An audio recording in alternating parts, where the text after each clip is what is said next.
Hello everyone. बेटा, आज हम बॉडी फ्लूइड इन सर्कुलेशन में एक फिर से इम्पॉर्टेंट टॉपिक को डिस्कस करेंगे। और जो आज का हमारा टॉपिक है वो है वाइट ब्लड कॉर्पसेस, डब्ल्यूबीसी के बारे में हम आज डिस्कस करेंगे। ऑलराइट, इससे पहले हमने आरबीसी के बारे में और प्लाज्मा के बारे में डिस्कस किया है। बेटा, जो आज का टॉपिक डब्ल्यूबीसी है उसके बेसिक से हम स्टार्ट करते हैं और फिर इसको हम डिटेल में ले जाके मैकेनिज्म ऑफ एक्शन तक आज हम इसको डील करेंगे। लेकिन पहले जो एनसीईआरटी के हिसाब से डेटा दे रखे और जो आपके नीट पॉइंट ऑफ व्यू से है इम्पॉर्टेंट है, उन सारी चीज़ों को हम क्या करते हैं अभी डिस्कस करते हैं। ऑलराइट, तो स्टार्ट करते हैं। जो वाइट ब्लड कॉर्पसेल्स होता है डब्ल्यूबीसी, बेटा, ये हमारे इम्यून सिस्टम के लिए क्या होता है, रिस्पॉन्सिबल होता है। अगर मैं एनसीईआरटी की बात करूं तो डब्ल्यूबीसी के अंदर जो है उन्होंने बेसिक चीजें दे रखी है, जैसे कितना अमाउंट होता है, इसका नंबर कितना है, इसका काम क्या होता है और ये कितने टाइप के होते हैं। अगर हम ओल्ड एनसीईआरटी को देखें तो ओल्ड एनसीईआरटी में जो डब्ल्यूबीसी का डेटा दे रखा है वहां पे इसका जो नंबर दे रखा है वो 4000 से 11000 दे रखा था। लेकिन अभी जो हम नई एनसीईआरटी आई है उसमें जो इसकी वैल्यू है उसको चेंज कर दिया गया है। तो जो नॉर्मल काउंट डब्ल्यूबीसी का होता है वो कितना होता है, 6000 से 8000। Alright, okay. डब्ल्यूबीसी को हम क्या बोलते हैं, ये ल्यूकोसाइट होता है। ठीक है, डब्ल्यूबीसी को हम नॉर्मली क्या बोलते हैं, ल्यूकोसाइट। अगर मैं डब्ल्यूबीसी के नॉर्मल रेंज की बात करूं, जैसा मैंने अभी आपको एनसीईआरटी के डेटा बताया, तो 6000 से 8000 दे रखा है। तो जो एनसीईआरटी की वैल्यू है आप तो उसी हिसाब से याद रखो। क्लिनिकल वैल्यूज हम 4000 से 11000 तक पढ़ते हैं, लेकिन क्योंकि एनसीईआरटी ने जो वैल्यू दे रखा है नीट में वही वैल्यू जो होता है कंसीडर करते हैं। तो नॉर्मल वैल्यू इसका कितना हो गया, 6000 से 8000 हो गया। ऑलराइट, अगर डब्ल्यूबीसी का नंबर बढ़ता है तो इंक्रीज इन डब्ल्यूबीसी क्या कहलाता है, ल्यूकोसाइटोसिस कहलाता है। अगर डब्ल्यूबीसी का नंबर बढ़ गया है, कितना बढ़ गया, अप टू 20-25,000 तक अगर बढ़ता है तो ये क्या है, ये ल्यूकोसाइटोसिस कहला रहा है। और इतना नंबर नॉर्मली तब बढ़ता है जब कोई बैक्टीरियल या वायरल इन्फेक्शन हो जाता है। ठीक है, और डब्ल्यूबीसी का अगर नंबर कम हो गया हो, तो अगर डब्ल्यूबीसी का नंबर कम हो रहा है तो उसको हम ल्यूकोसाइटोपीनिया बोलते। क्या बोलते बेटे, ल्यूकोसाइटोपीनिया। Alright, okay.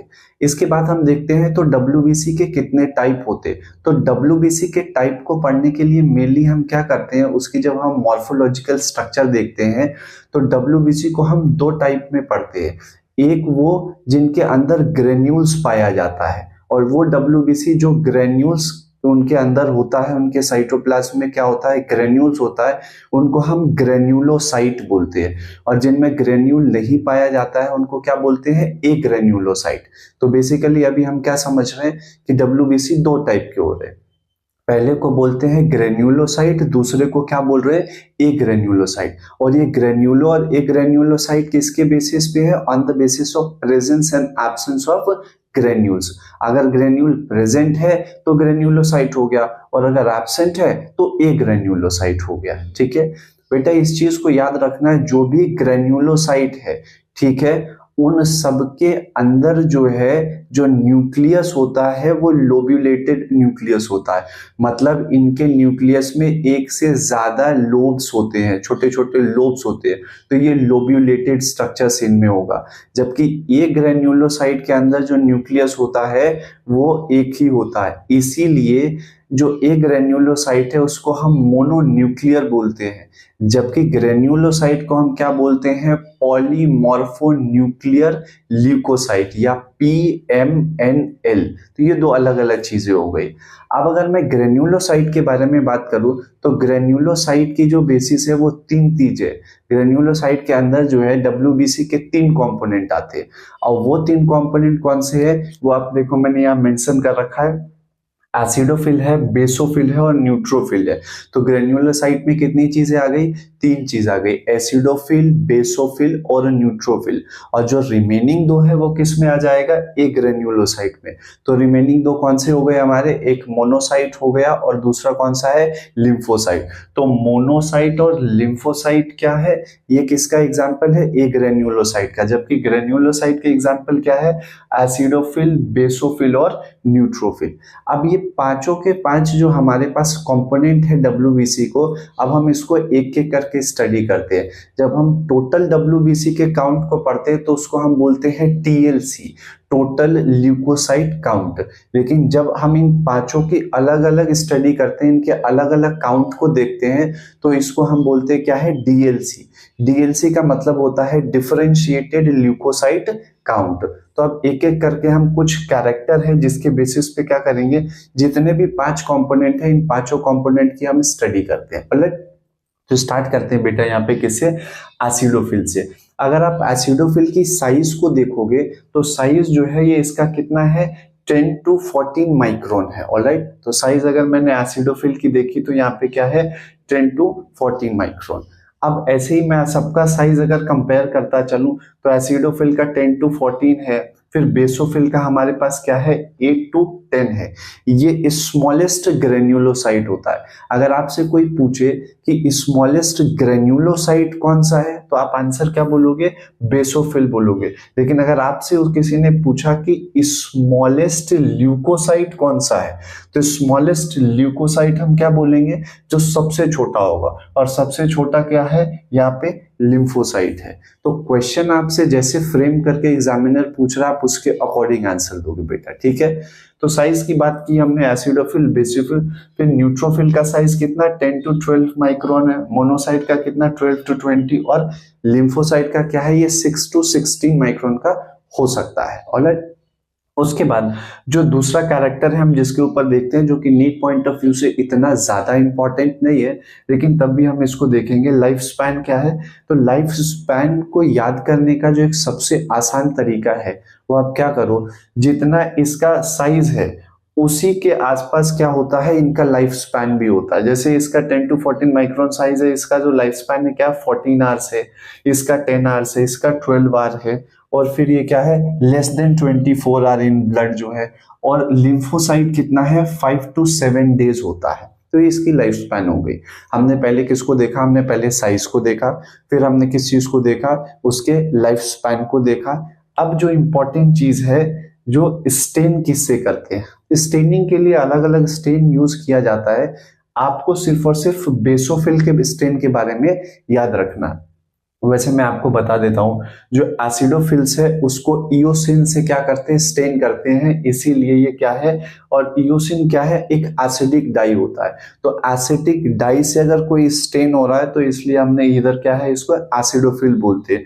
फिर बेसोफिल क्या है, ये मिथाइलिन ब्लू से इसको स्टेन करते हैं, और जो मिथाइलिन ब्लू होता है ये बेसिक डाई होता है, तो ये बेसोफिल है। फिर न्यूट्रोफिल के लिए अलग अलग है। तो ये सारी चीजें डाई जो है, इसके अलावा जो है वो आपको याद नहीं रखना है, लेकिन सारे के सारे जो है अलग अलग स्पेसिफिक डाई से क्या किया जाता है, स्टेन किया जाता है।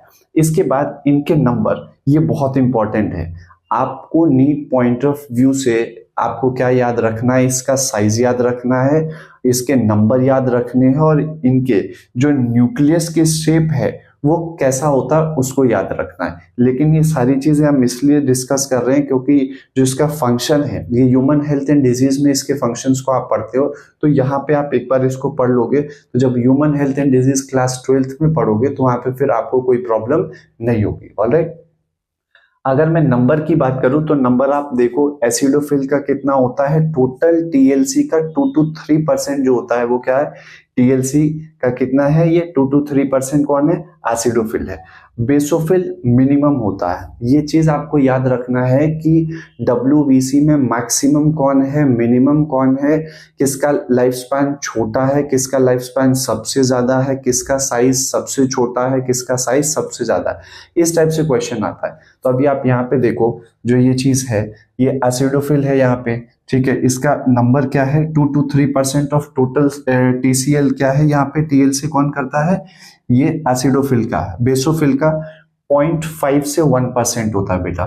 न्यूट्रोफिल की अगर हम बात करें तो सबसे ज्यादा है, ये मैक्सिमम नंबर में होता है 60 to 65% कौन होता है, ये न्यूट्रोफिल होता है। फिर मोनोसाइट की बात करें तो 6 to 8% और लिम्फोसाइट की बात करें तो ये कितना होता है, 20 से 25% टीएलसी का होता है। तो यहाँ पे अब तक जो हमने चीजें डिस्कस की है उसमें आपको दो क्वेश्चन याद रखना है कि सबसे लार्जेस्ट कौन सा है on the basis of their size, सबसे स्मॉलेस्ट कौन सा है। तो अगर मैंने यहाँ पे ग्रेन्युलोसाइट में सबसे स्मॉलेस्ट देखा तो क्या है, ये यहाँ पे बेसोफिल हो जाएगा, 8 to 10 माइक्रोन स्मॉलेस्ट हो जाएगा। और अगर पूरे टीएलसी के अंदर देखेंगे तो यहाँ पे टीएलसी की बात देखा तो ये बेसोफिल ये यहाँ पे है। और अगर मैंने मैक्सिमम की बात करी तो मैक्सिमम में फिर क्या हो जाएगा, यहाँ पे मोनोसाइट हो जाएगा। दूसरी बात, अगर हम परसेंटेज की बात करें तो मिनिमम बेसोफिल होता है कितना, 0.5 से लेके 1% तक। और अगर हम मैक्सिमम देखें तो ये न्यूट्रोफिल है, कितना है न्यूट्रोफिल बेटा, 60 से लेके 65% जो होता है वो न्यूट्रोफिल होता है। इसके बाद अगर आप इन कंपोनेंट्स के अंदर कुछ चीजें देखते हो, जब तक ये ब्लड में है, बेसोफिल जब तक ब्लड में रहता है तो इसको बेसोफिल के नाम से जानते हैं। लेकिन जैसे ही ये ब्लड वेसल से बाहर की तरफ चला जाएगा, मतलब अगर ये टिश्यू पे चला गया, टिश्यू लेवल पे इसको क्या बोलते हैं, मास्ट सेल बोलते हैं। और ये मास्ट सेल जो होता है ये अलग अलग चीजें सिक्रीट करता है, जिसको मैं यहाँ पे भी फंक्शन में डिस्कस करूंगा। आप ये याद रखो, बेसोफिल ये ब्लड में कहला रहा है, लेकिन जब ये टिश्यू में चला जाएगा तो ये मास्ट सेल होगा। ऑलराइट, वैसे ही मोनोसाइट ये ब्लड में है, ये फैगोसाइटोसिस नेचर का है। तो मोनोसाइट क्या है, ये ब्लड के अंदर है, लेकिन जैसे ही ब्लड कैपिलरीज को ये क्या करेगा, इवेड करके टिश्यू में चला जाएगा, तो फिर ये मोनोसाइट किस में क्या कहलाएगा, ये फिर मैक्रोफेज कहलाता है। अभी मैं ये बेसिक डिस्कस करने के बाद आपको मैकेनिज्म ऑफ एक्शन बताता हूँ कि एक्चुअली जब WBC जो ब्लड वेसल्स है, ठीक है, ये कैसे टिश्यू में जाते हैं, ये ब्लड की कैपिलरी की जो मेम्ब्रेन होती है उसको कैसे क्रॉस करते हैं, और कौन कौन से प्रोटीन्स जो होते हैं वो पार्टिसिपेट करते हैं इनको ब्लड कैपिलरी से लेके जो एक इंजर्ड टिश्यू है वहां तक पहुंचने में। ऑलराइट, अभी आप देखो फंक्शन, यहाँ पे परसेंटेज की बात कर ली मैंने, 2 to 3%, 0.5% से 1% हो गया, ये मैक्सिमम और इतना हो गया। इसके बाद हम फंक्शन की बात करते हैं। अगर मैं फंक्शन की बात करूं तो जो एसिडोफिल्स होते हैं ये मेनली क्या होता है, ये एलर्जिक, जब कोई भी एलर्जी है तो जो किसी चीज की वजह से एलर्जी हुई है, वो हो सकता है डस्ट की वजह से एलर्जी हो सकता है पोलन ग्रेन की एलर्जी हो। अगर पोलन ग्रेन की वजह से जो एलर्जी होती है और उसकी वजह से जो फीवर आता है उसको क्या बोलते हैं, हे फीवर बोलते हैं। ऑलराइट, तो एसिडोफिल का क्या काम है, ये प्रोटेक्ट करता है बॉडी को किसके अगेंस्ट में, एलर्जिक और कोई भी पैरासिटिक इन्फेक्शन हुआ तो इसके अगेंस्ट में किसका काम होता है, ये एसिडोफिल करता है। अगर मैं बेसोफिल की बात करूं तो ये बहुत इंपॉर्टेंट चीजों को सिक्रीट करता है और ट्रांसपोर्टेशन में भी हेल्प करता है। किस किस चीजों को सिक्रीट करता है, हमारे पास यहाँ पे हिस्टामिन है, इसको ये सिक्रीट करेगा, सेरोटोनिन है, इसको ये सिक्रीट करता है, और ये हेपारिन का ट्रांसपोर्टेशन करता है। हेपारिन क्या होता है बेटा, हेपारिन जो है ये एक नेचुरल एंटीकोगुलेंट है जो हमारी बॉडी में होता है और ब्लड के क्लॉट को बनने से रोकता है। तो हेपारिन क्या है, एक एंटीकोगुलेंट होता है। ऑलराइट, फिर मैं अगर न्यूट्रोफिल की बात करूं तो न्यूट्रोफिल जो होता है ये फैगोसाइटोसिस नेचर का होता है, और ड्यू टू फैगोसाइटोसिस नेचर ये क्या करता है, जितने भी बैक्टीरिया या वायरस है, जो भी बैक्टीरिया है, जो भी वायरस है जिसकी वजह से इन्फेक्शन हो रहा है, उस इन्फेक्शन को रोकने के लिए जो उसका पैथोजन है उसको ये क्या करता है, इनगल्फ कर देता है, और वो क्या होता है, इसकी वजह से वो उसको मार देता है। ऑलराइट, इसके बाद अगर मैं मोनोसाइट पे आऊं तो मोनोसाइट जैसा कि मैंने आपको बताया ब्लड के अंदर भी ये फैगोसाइटोसिस नेचर का है, और जब ब्लड कैपिलरीज के बाहर टिश्यू लेवल पे आएगा तब भी ये फैगोसाइटोसिस होता है। और ये करता क्या है, जितने भी पैथोजन है या जो भी इंफेक्शन कॉज करने वाले कंपोनेंट है उसके लिए ये एज ए स्कैवेंजर काम करता है, ये उनको इनगल्फ करके मारता है। तो आप देखो क्या लिखा हुआ है, also called scavenger of blood, because ये जितनी भी डेड और डैमेज चीजें हैं ब्लड सेल के अंदर उसको क्या करता है, डिस्ट्रॉय करता है। ठीक है, और लिम्फोसाइट, जो लिम्फोसाइट का फंक्शन है बेटा, इसकी डिटेल स्टडी हम ह्यूमन हेल्थ एंड डिजीज में करते हैं। तो जो लिम्फोसाइट होता है क्या है, ये बी और टी लिम्फोसाइट अलग अलग होते हैं, दो टाइप के होते हैं, एक बी लिम्फोसाइट होता है और एक टी लिम्फोसाइट होता है। बी लिम्फोसाइट को अपना स्पेसिफिक काम करता है, और टी लिम्फोसाइट जो होते हैं वो 4 टाइप के होते हैं। टी हेल्पर सेल हो गया, टी किलर सेल हो गया, टी सप्रेसर और टी मेमोरी। अब ये चारों के चारों क्या काम करते हैं, किस टाइम काम करते हैं, किस इन्फेक्शन में इनकी मेमोरी कौन बनाता है, ये सारी की सारी चीजें जो बेटा हम डिस्कस करते हैं ये ह्यूमन हेल्थ एंड डिजीज में करेंगे। तो आप ह्यूमन हेल्थ एंड डिजीज वाले लेक्चर को जाके देखो, वहां पे आपको डिटेल इसके फंक्शंस पता चल जाएंगे कि T suppressor, T memory, T helper और टी किलर ये अलग अलग क्या काम करते हैं। इसके बाद यहाँ पे हम द शेप ऑफ न्यूक्लियस पढ़ते हैं। आपके NEET of point of view से ये बहुत ज्यादा इंपॉर्टेंट है कि किस कंपोनेंट ऑफ ल्यूकोसाइट का न्यूक्लियस का शेप क्या है, और उसके जो न्यूक्लियस है वो लोब्यूलेटेड है या नहीं है। जो ग्रेन्युलोसाइट होते हैं वो लोब्यूलेटेड स्ट्रक्चर्स होता है, मतलब उसका जो न्यूक्लियस है उसमें लोब्स होगा, जबकि एक ग्रेन्युलो में मैंने अभी आपको बताया उसके अंदर लोब्स नहीं होता है, इसीलिए उसको मोनोन्यूक्लियर बोलते हैं। और ग्रेन्युलोसाइट को हम क्या बोलते हैं, पॉलीमॉर्फोन्यूक्लियर लिम्फोसाइट, PMNL। ठीक है। अब एसिडोफिल की अगर हम बात करें तो एसिडोफिल का जो न्यूक्लियस होता है उसके 2 लोब होते हैं, तो उसको हम बाइलोब बोलते हैं। ऑलराइट। जबकि बेसोफिल की अगर आप बात करोगे तो बेसोफिल का जो न्यूक्लियस होता है वो 2 to 3 लोब होता है, एक्चुअली 3 लोब हम इसको मानते हैं। और 3 लोब की जो अरेंजमेंट होती है वो इस पैटर्न में होती है कि जब हम इसको स्टेन से डाई करते हैं, तो जब हम इसको डाई करेंगे तो क्या होगा, ये हमको एस शेप का दिखता है। तो नीट में ये क्वेश्चन आया हुआ है कि एस शेप जो न्यूक्लियस होता है वो किस लिम्फोसाइट का होता है, तो उस टाइम आंसर क्या हो जाएगा आपका, बेसोफिल हो जाएगा। फिर थर्ड नंबर पे आता है क्या, न्यूट्रोफिल आता है। तो ये जो न्यूट्रोफिल है इसका जो न्यूक्लियस है ये मल्टीलोब्यूलेटेड स्ट्रक्चर है, जो इसके लोब्स होते हैं ये जनरली हम क्या बोलते हैं इसको न्यूट्रोफिल में, ये यहाँ पे हम 3 to 5 लोब्स होता है। कितने लोब्स होते हैं बेटे इसमें, 3 to 5। और ये जो 3 to 5 लोब्यूलेटेड स्ट्रक्चर है ये हमको क्या है, ड्रमस्टिक अपीयरेंस देता है। और ये जो ड्रमस्टिक अपीयरेंस है, वैसे तो ये चीज आप ह्यूमन रिप्रोडक्शन में पढ़ते हो, लेकिन क्योंकि न्यूट्रोफिल के न्यूक्लियस के फर्स्ट लोब के ऊपर एक डॉट लाइक स्ट्रक्चर दिखता है, और उस डॉट लाइक स्ट्रक्चर को हम ड्रमस्टिक अपीयरेंस बोलते हैं। और ये जो ड्रमस्टिक अपीयरेंस है, ये जो फर्स्ट लोब ऑफ न्यूक्लियस के ऊपर जो एक डॉट स्ट्रक्चर होता है उसको बेटा हम बोलते हैं बार बॉडी। और ये जो बार बॉडी होती है ये क्या करता है, ये जेंडर जो है डिटरमाइन करने में हेल्प करता है। वैसे तो ये लीगल नहीं है, लेकिन क्योंकि क्रोमोसोमल स्टडी के लिए, क्रोमोसोमल एब्रिविएशन, एबनॉर्मलिटीज के लिए हम इसको क्या करते हैं, इसकी स्टडी करते हैं। अगर बार बॉडी प्रेजेंट है तो फीमेल है, और अगर बार बॉडी एब्सेंट है तो क्या है, जो डेवलपिंग फीटस है वो क्या है, मेल होगा। बार बॉडी को कैलकुलेट करने का जो फॉर्मूला होता है वो क्या है, नंबर ऑफ क्रोमोसोम। ठीक है। जो नंबर ऑफ एक्स क्रोमोसोम होता है उसमें हम -1 कर देते हैं। तो अगर number of chromosome x chromosome 2 है इसका मतलब फीमेल है, लेकिन अगर हमने उसमें -1 कर दिया, एक्स सिर्फ एक्स है तो एक्स के साथ बिट ऑब्वियस क्या हो जाएगा, वाई, तो मेल हो जाता है। मतलब आपको ये याद रखना है कि बार बॉडी जो होता है वो न्यूट्रोफिल के लोब्यूलेटेड न्यूक्लियस के फर्स्ट लोब के ऊपर एक डॉट स्ट्रक्चर होता है जिसको बार बॉडी बोलते हैं। ऑलराइट। इसके बाद अगर मैं शेप की बात करूं तो यहाँ पे ग्रेन्युलोसाइट में 3 आपने अलग अलग देख लिया। एसिडोफिल का कितना हो गया, एसिडोफिल में बाइलोब है, बेसोफिल में कितना हो गया, 2 to 3 लोब, इसलिए इसको एस शेप बोलते हैं।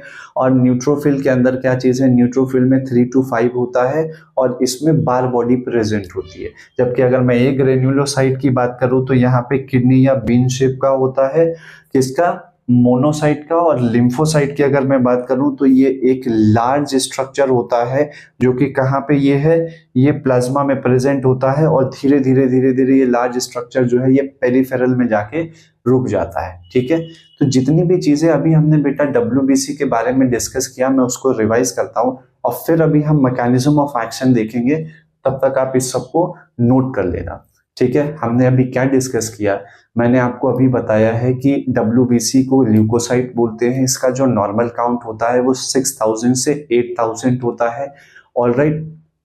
इसके बाद वायरल और बैक्टीरियल इन्फेक्शन के केसेस में जो WBC का नॉर्मल काउंट है वो इंक्रीज हो जाता है, अप टू 20 से 25,000 बढ़ सकता है। लेकिन अगर एबनॉर्मल ग्रोथ हो रहा है, एबनॉर्मल नंबर बढ़ रहा है, ठीक है, 1 लाख या 1 लाख के ऊपर, तो ये जो एबनॉर्मल ग्रोथ या एबनॉर्मल नंबर ऑफ WBC का काउंट आ रहा है, तो इसको हम क्या बोलते हैं, ल्यूकीमिया बोलते हैं। और ल्यूकीमिया क्या चीज बेटा, ये ब्लड कैंसर हो गया, ठीक है। कम अगर काउंट है तो इसको हम ल्यूकोसाइटोपिनिया बोलते हैं, और अगर अमाउंट ज्यादा है, नंबर ज्यादा है, तो उसको हम ल्यूकोसाइटोसिस बोलते हैं। इसके बाद हमने ये देखा कि जो WBC है वो 2 पार्ट में डिवाइडेड होता है on the basis of their granules, ठीक है। जिनमें ग्रेन्यूल पाया जाता है उसको हम क्या बोलते हैं, उसको हम ग्रेन्यूलोसाइट बोलते हैं, जिसमें नहीं होता है एग्रेन्यूलोसाइट बोलते हैं। जो ग्रेन्यूल्स होते हैं, जो ग्रेन्यूलोसाइट है, उसमें हम 3 चीजें पढ़ते हैं ग्रेन्यूलोसाइट के अंदर, एसिडोफिल, बेसोफिल और न्यूट्रोफिल। एग्रेन्यूलोसाइट में 2 चीजों को पढ़ते हैं, क्या चीज होता है वो, मोनोसाइट है, और क्या चीज है बेटा, ये लिम्फोसाइट है। फिर हमने इनकी शेप के बारे में देखा, स्ट्रक्चर के बारे में देखा, उसके साइज के बारे में देखा, और मोर इम्पॉर्टेंट क्या चीज है आपके, कि उसमें न्यूक्लियस के लोब कितने हैं। 2 बाइलोब्ड है, 2 to 3 लोब है, 3 to 5 लोब है। फिर यहाँ पे बीन शेप, किडनी शेप दिखता है, और ये क्या है, लार्ज है। अभी आप इस सब चीज को नोट करो, ठीक है। और इसके बाद हम WBC के मैकेनिज्म ऑफ एक्शन को देखते हैं कि कोई भी जब इंजर्ड टिश्यू है या कोई बैक्टीरियल या वायरल इन्फेक्शन हुआ है, तो उस टिश्यू लेवल पे बैक्टीरियल और वायरल जहाँ पे इन्फेक्शन क्रिएट कर रहा है, वहां पे ये WBC के कंपोनेंट जाके कैसे उनको मारते हैं, वो पूरा मैकेनिज्म मैं अभी आपको पढ़ाता हूँ। और ये भी बताता हूँ कि ब्लड वेसल से ये WBC, जैसे मोनोसाइट है, न्यूट्रोफिल है, बेसोफिल है, ये कैसे ब्लड वेसल्स के मेम्ब्रेन को इन्वेड करके टिश्यू, इंजर्ड टिश्यू लेवल पे, जहाँ पे साइट ऑफ एक्शन बोलते हैं, वहां पे ये कैसे पहुंचते हैं। तो बेटा अभी आप इसको पहले नोट डाउन करो, ऑलराइट।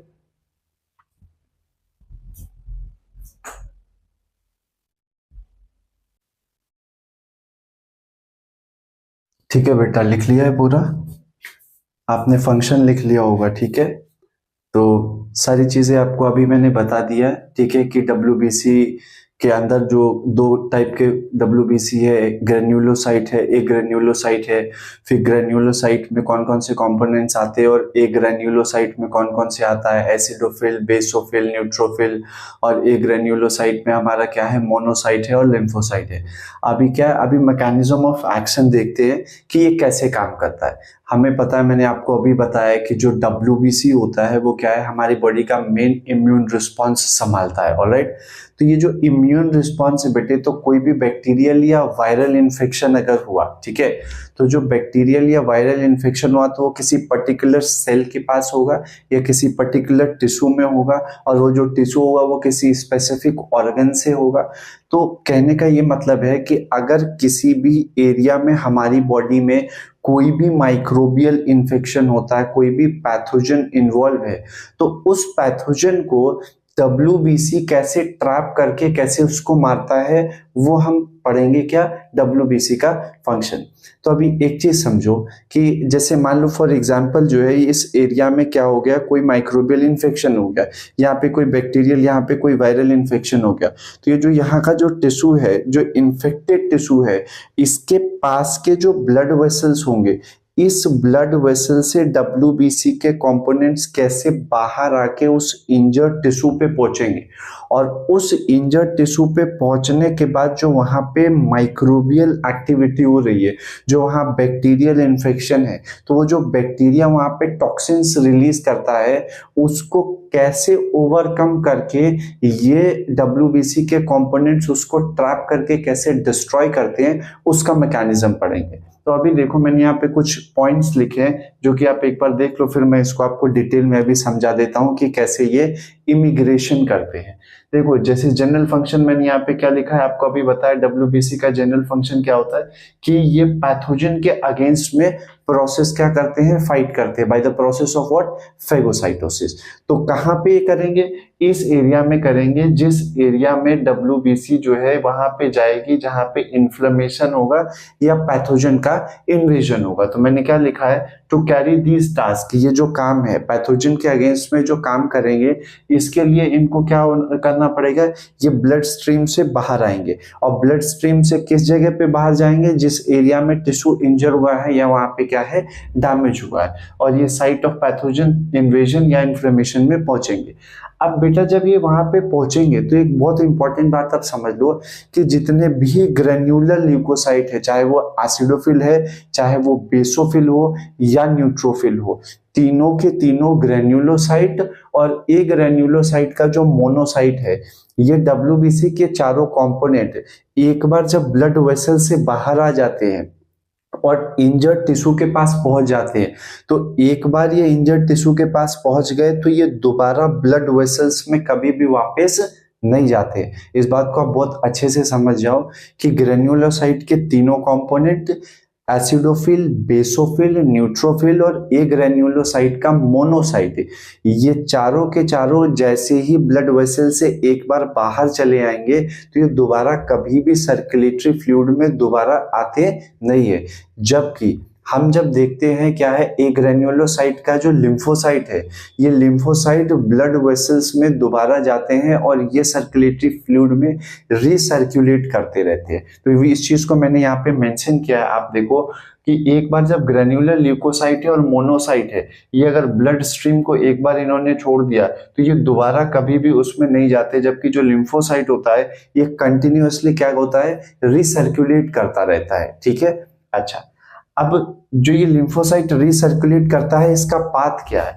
तो पाथ देखो, ये ब्लड से क्या करेगा, ये निकलेगा, तो निकल के कहाँ जाएगा, इंटरस्टिशियल टिश्यू के पास, और ये जो इंटरस्टिशियल टिश्यू स्पेस के पास जाएगा, ये वहां पे अपना मैकेनिज्म ऑफ एक्शन करेगा। उसके बाद ये लिम्फोइड फ्लूइड में, लिम्फेटिक फ्लूइड में आएगा, और लिम्फेटिक फ्लूइड से दोबारा जो है ये बैक टू कहाँ पे आ जाएगा, ब्लड में आ जाएगा। लेकिन ये वाला जो पाथवे चल रहा है, ब्लड से इंटरस्टिशियल स्पेस में, फिर लिम्फेटिक फ्लूइड में और उसके बाद ब्लड में, ये सिर्फ और सिर्फ कौन करता है, लिम्फोसाइट। बाद बाकी चारों में से और कोई भी कंपोनेंट इस पाथ को फॉलो नहीं करते हैं। ठीक है, अब बेटा एक बार जब डब्ल्यूबीसी ब्लड स्ट्रीम से निकलेगा तो ब्लड स्ट्रीम से निकलने के लिए जो ब्लड वेसल है, उस ब्लड वेसल की एंडोथेलियल सेल से इंटरस्टिशियल स्पेस तक, इंटरस्टिशियल फ्लूइड तक आने की जो प्रोसेस होती है उसको डायापेडेसिस बोलते हैं। क्या बोलते हैं, डायापेडेसिस।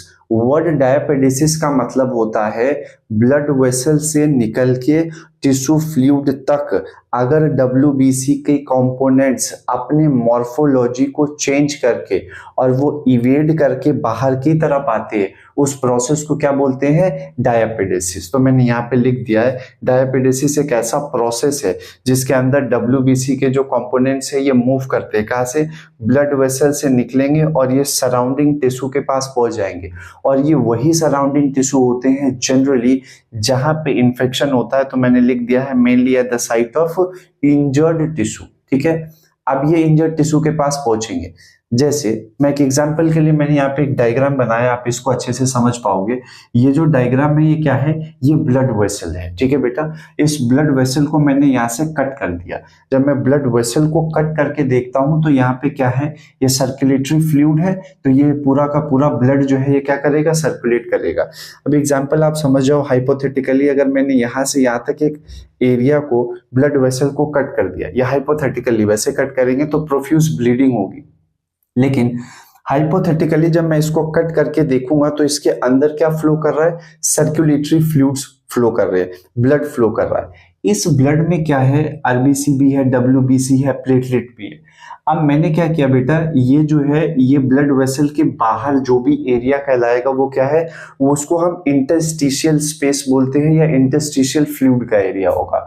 अभी इन ब्लड वेसल्स में जो ये डब्ल्यूबीसी ट्रैवल कर रहे हैं, तो इसमें से मैंने इसको देखा, ये क्या है, न्यूट्रोफिल है। ठीक है, अब ये जो न्यूट्रोफिल होता है, ठीक है, डब्ल्यूबीसी में जो सबसे ज्यादा परसेंटेज होता है, अभी मैंने आपको बताया 60 to 65%, वो किसका होता है, न्यूट्रोफिल का होता है। ऑलराइट, न्यूट्रोफिल वो डब्ल्यूबीसी का कंपोनेंट है जो सबसे जल्दी इंजर्ड टिश्यू और साइट ऑफ इन्फ्लेमेशन में पहुंचने वाला सबसे पहला टिश्यू, जो पहला जो है कंपोनेंट है डब्ल्यूबीसी का, वो कौन सा है, न्यूट्रोफिल है। अब ये जो न्यूट्रोफिल है इस न्यूट्रोफिल के ऊपर जो होते हैं ये प्रोटीन्स होते हैं, ठीक है। तो न्यूट्रोफिल के अंदर भी प्रोटीन होता है, और जो ये हमारा एंडोथीलियल, ब्लड का जो एंडोथीलियल है, यहाँ पे भी स्पेशलाइज क्या होते हैं, यहाँ पे स्पेशलाइज प्रोटीन्स होते हैं। अब ये कैसे काम करता है जरा उसको आप समझने की कोशिश करना।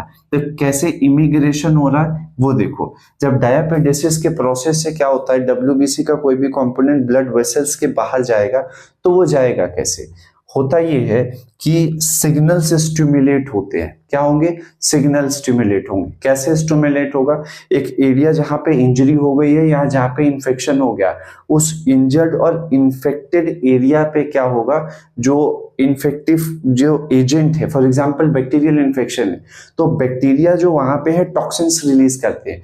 ये टॉक्सिन्स जो होते हैं ये ब्लड वेसल्स के अंदर स्टिमुलेशन का काम करते हैं, और ये स्टिमुलेशन जो है ये ब्लड में डब्ल्यूबीसी के जो कंपोनेंट्स होते हैं उन कंपोनेंट्स को अट्रैक्ट करने का काम करते हैं। तो मैंने इस चीज को मेंशन यहाँ पे किया है कि डायपेडेसिस के प्रोसेस में जब डब्ल्यूबीसी क्या होता है, रोल ऑन होता है। क्या करते हैं, ये यहाँ पे सर्कुलेट होते रहते हैं एंडोथेलियम में। तो एंडोथेलियम में जब ये सर्कुलेट होते हैं तो ये क्या करेंगे, वहां पे जाके जो है स्टिक हो जाएंगे। कहाँ पे स्टिक हो जाएंगे, एंडोथेलियम पे। इन एंडोथेलियम पे स्टिक होने के लिए क्या होगा, स्टिक होने के लिए स्पेशलाइज प्रोटीन्स होते हैं। अच्छा, रोल होने के लिए सिग्नल आता है, और ये सिग्नल तभी आएगा जब जिस एरिया में इंजर्ड टिश्यू है, और ये सिग्नल जो होते हैं ये इमिग्रेशन के लिए होता है। मतलब डब्ल्यूबीसी के कंपोनेंट्स ऑफ ब्लड वेसल से कैसे बाहर जा रहे हैं। तो अब आप एक चीज देखना, यहाँ पे क्या है, एडिशन मॉलिक्यूल्स होते हैं, और जो एंडोथीलियम है, ये जो आपका एंडोथीलियम है, ब्लड वेसल्स की जो इनर लाइनिंग है एंडोथीलियम, यहाँ पे एडिशन मॉलिक्यूल्स होते हैं। और ये जो एडिशन मॉलिक्यूल्स होते हैं ये क्या करते हैं, ये जो है स्टिक करवाने का काम करते हैं। कैसे करवाएंगे, आप देखो, जो एंडोथीलियल सेल्स होते हैं ये एडेसिव मॉलिक्यूल्स को रिलीज करते हैं, ठीक है। एंडोथेलियल सेल्स क्या करेंगे, एडेसिव मॉलिक्यूल को क्या करेगा, रिलीज करेगा। और जो एडेसिव मॉलिक्यूल यहाँ पे रिलीज होता है उसको सेलेक्टिन बोलते हैं। क्या बोलते हैं, सेलेक्टिन।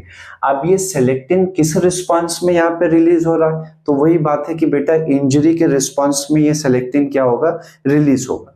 जैसे ही ये सेलेक्टिन रिलीज हुआ, ये सेलेक्टिन क्या करेगा, न्यूट्रोफिल के कार्बोहाइड्रेट एरिया पे, न्यूट्रोफिल है, न्यूट्रोफिल जो सेल है इसके ऊपर जो है, इसका जो मेम्ब्रेन है इसके ऊपर क्या है, यहाँ पे जो कार्बोहाइड्रेट एरिया होगा उस कार्बोहाइड्रेट एरिया पे सेलेक्टिन जाके क्या हो जाएगा, चिपक जाएगा। फॉर एग्जांपल ये न्यूट्रोफिल है, अब इस न्यूट्रोफिल के ऊपर ये अलग अलग जगह होंगे, तो जो कार्बोहाइड्रेट वाला साइट होगा ना, इस साइट पे क्या होगा, सेलेक्टिन आके चिपक जाएगा। तो जैसे ही सेलेक्टिन आके चिपका, सेलेक्टिन किसने रिलीज किया, एंडोथेलियम ने। क्यों रिलीज किया, in response to injured tissue.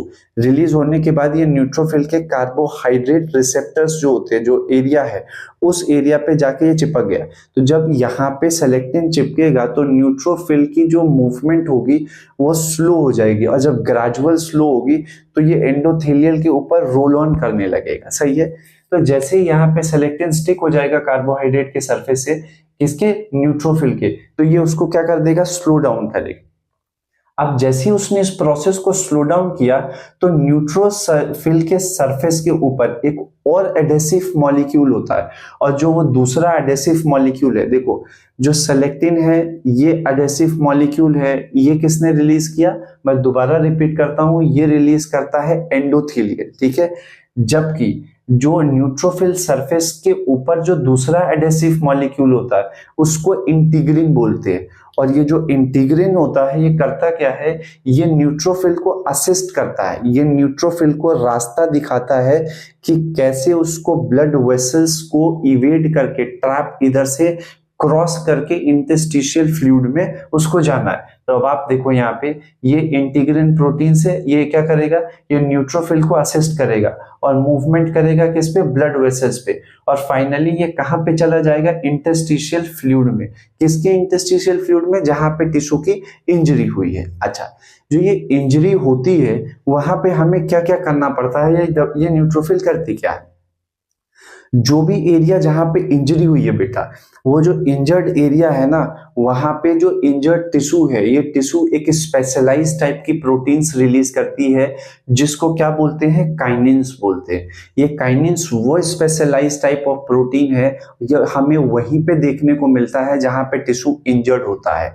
तो at the site of injured tissue area जो ये काइनिन प्रोटीन्स होती है, ये हमें मिलती है। अच्छा, जो ये काइनिन प्रोटीन्स है ना, ये हमारे लिए अच्छी चीज नहीं है, लेकिन ये काइनिन प्रोटीन्स और जो वहां पे और भी जो बैक्टीरिया अपने टॉक्सिन्स रिलीज करते हैं, ये टॉक्सिन्स और ये काइनिन प्रोटीन्स क्या होता है, ये हमारे WBC के कंपोनेंट्स को अट्रैक्ट करते हैं। क्या करते हैं, अट्रैक्ट करते हैं। और इस टाइप के केमिकल की अट्रैक्शन की वजह से जो WBC वहां पे जाते हैं, तो इसको कीमोटैक्टिक मूवमेंट बोलते हैं। मतलब केमिकल की वजह से जो अट्रैक्शन हुआ है, तो ये वहां पे पहुंच जाएगा। ठीक है। अब एक बार जब न्यूट्रोफिल इंजर्ड टिश्यू पे पहुंचा, तो न्यूट्रोफिल के अंदर जो होते हैं वो बहुत ग्रेन्यूल्स होते हैं, छोटे छोटे छोटे छोटे ग्रेन्यूल्स होते हैं, और उन ग्रेन्यूल्स के अंदर अलग अलग टाइप की स्पेशलाइज प्रोटीन्स होती है। अब आप देखो यहाँ पे मैंने क्या बताया, ये न्यूट्रोफिल है। इस न्यूट्रोफिल को क्या करेंगे, यहाँ पे जो न्यूट्रोफिल है इसके अंदर जो होता है स्पेसिफिक इसके अपने एडहेसिव मॉलिक्यूल्स होते हैं, और वो जो मॉलिक्यूल्स होते हैं उसको इंटीग्रिन बोलते हैं। जबकि एंडोथेलियल जो रिलीज करता है उसको क्या बोलते हैं, सेलेक्टिन बोलते हैं।